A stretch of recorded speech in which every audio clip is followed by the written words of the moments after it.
Good evening, ladies and gentlemen. My name is Lawrence Chaney.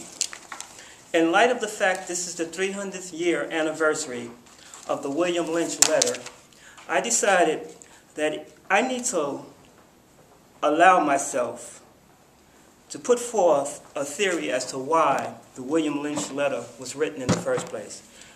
For a little historical backdrop, let me enunciate on what the Willie Lynch letter was about. In the year 1712, Mr. William Lynch, who was a slave owner in the West Indies, came to the United States and saw that slavery, or rather the enslavement of black people, was not going as planned. So what he did was formulate a plan to keep black people enslaved, as he said, for 300 years or better. Taking that into account has led me to wonder, have the majority of black people in the United States really understood what the William Lynch letter entailed? So with that, I would like to introduce you to a foreword to my book called It Makes You Think: How Ignorance, Prejudice, and Fear Are Used to Control the American People. Prior to August 20th, 1619, the status of black people in America went largely unnoticed. We were, for the most part, not a part of the nation's mythical melting pot. All that was about to change. The 5 W's. The key to understanding the sorry history of black Americans is tied up in and relative to 5 words that begin with the letter W. Who, what, when, where, and why. Each word taken as a separate entity doesn't do justice to the complex puzzle that is our history in America. But when you combine the words, then you can solve the puzzle. 1. Who. This word speaks volumes about the true nature of the majority of white Americans, past and present. To clear up any misconceptions black people might have about slavery, the truth is white Americans in general were responsible for our enslavement to this nation, even though it was the white ruling class who made the most money off of it. Also, this word scares the shit out of black people, Uncle Toms, and niggers alike. The reason being is it forces us to look into the core of our being, only to discover that we really don't know for sure who we are. 2. What? This word has haunted and confused generations of black people right up to the present day. It is at the heart of our ongoing dilemma with this nation. What was done to black people? The short answer is slavery, but that alone doesn't explain the whole story. In fact, as brutal and harsh as slavery was on our ancestors in the beginning, it became, over time, far worse on us. I'll explain. In order to have total control over black people, whites needed to recreate us into a lower, more base being than themselves, hence the word nigger. What exactly is a nigger? It is a subhuman beast of burden who can be forced to do anything that its masters deem necessary. That is what our ancestors were. Fast forward to the present day.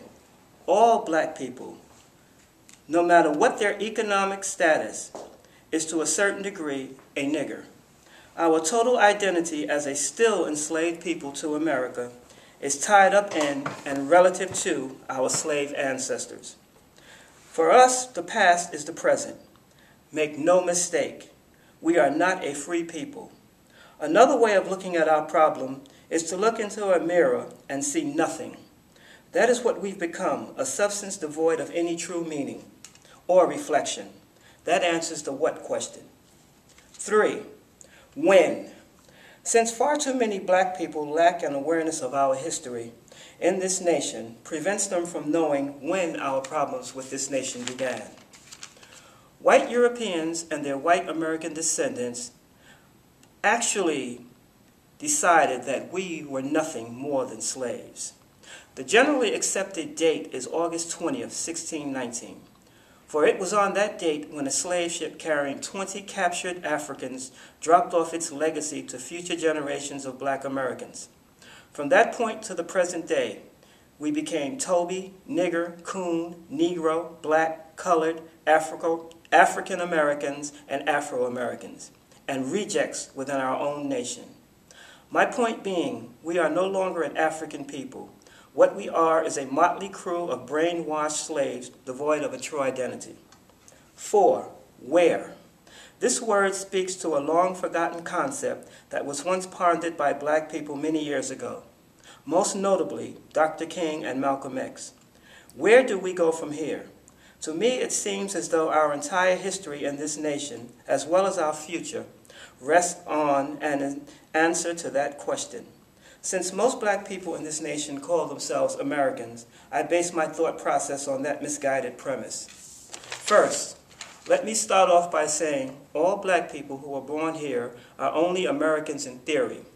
The fact of the matter is, the white majority has never considered us as Americans like themselves, past or present. Hence, slavery, lynching, segregation, and civil rights. If we were truly citizens of this nation, then none of the above would have ever happened. As the late Malcolm X tried to tell us, white people don't pretend, so why should we? Second, the very thought of actually leaving America on the part of black people has never taken hold in the majority of black people's minds. After all, where on earth could we possibly go? Africa? No, they have enough problems of their own. Besides that, they, for the most part, consider us too disconnected from our African roots, as though they played no part in selling us to the white man in the first place. Fucking hypocrites. Europe, you've got to be kidding. That continent caused our problems in the first place. Besides that, they really don't like us. Asia. They look at us as being worthless. Furthermore, have you ever seen Asians hanging around black people? Hell no. Latin or Central America? Get serious. Hispanics in general view black people as human waste. Therefore, our only alternative is to stay in America and change it. After all, we are the only people who are completely made in America. As such, we are the only ones who can tell our story truthfully. Another way of looking at our situation is to remember that our total identity is tied up with and relevant to America. That should answer the where question. 5. Why? This particular word is heartbreaking to say the least, as well as very revealing. Why were black people enslaved by white Europeans and their American descendants in the first place? The answer is filled with guilt-ridden memories that most white people pretend to forget, at least, or don't really give a damn about at worst. Black people, on the other hand, don't have the luxury of pretending or forgetting. We do something far worse. We avoid the question altogether. As such, we become accomplices to white Americans in our continued enslavement to this nation. I'm sure that many of us are aware of that fact, but being moral cowards, we choose not to confront that reality. If we were honest and as aware as we claim to be, then why have we not risen up against America? The answer lies within our collective souls. At any rate, we must never forget that slavery wasn't based on the economic exploitation of black people alone. No, what it was really about was the creation of an ignorant, weak, easy to control subhuman that would perpetuate itself for generations to come. If you don't believe me, read the Willie Lynch letter. Written in 1712, this letter laid the groundwork on how best to control black people. In a nutshell, the goal was to turn black people against themselves. Sad to say, it worked like a charm. There is absolutely no unity within our race. A very small level of awareness, intense hatred, lack of respect, etc. In short, we're still slaves. Thanks a lot, Mr. Lynch. Another byproduct of our shameful condition is the effect that it has had on the white majority of this nation, past and present. If you study the way white Americans think about race and racism, you will be amazed to find out that most of them view black people, no matter what their status, as imbeciles, very far beneath them. Obviously, save for the hardcore bigots, few whites will say out loud what they feel in their hearts. But we know the truth. And so does the white ruling class, for it is how they control the white majority in this nation. The big lie that they are told 24/7 runs like this. No matter how fucked up your life is, and will continue to be, you're still way better than the niggers below you. And here are the statistics which proved our point. That's all it takes to keep white people securely in their place. The same tactic was also used by the ruling class in order to justify slavery. In closing, the 5 W's was used by the white ruling class in order to enslave black people and to control white people. Thank you very much.